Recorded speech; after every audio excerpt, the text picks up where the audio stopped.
whether you believe in the God I'm talking about or not, doing business in a way that honors God is good business.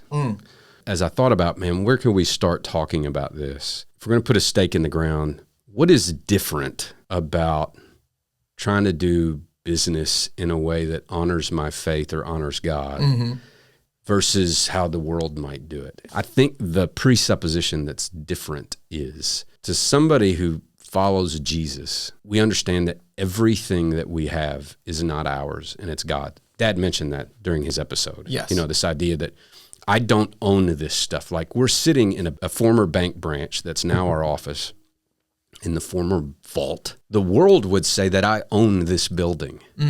I would say God owns this building and everything else, and he's entrusted this resource, this asset to me to manage for him for the good of people and the glory of God. Yeah.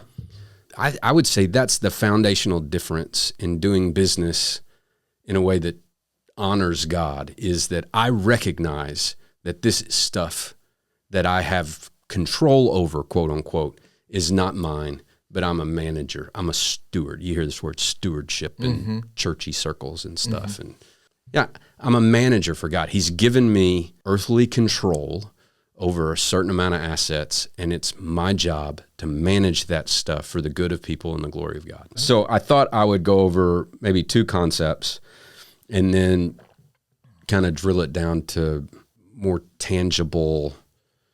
Hey, if somebody's going to do business in a way that honors God, this is what it should look like.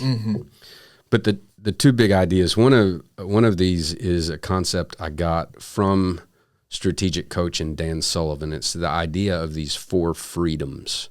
So I'm going to frame it the way he frames it, and then I'm going to mention how if you start from the presupposition that you don't own this stuff and you're a manager of God's resources, you might view these 4 a little bit differently, but these are the 4 freedoms. Okay. All right. First is freedom of time. All right. If you like that clip, you can watch another one right here. And if you want to watch the full episode, you can watch it right there. Did you get that?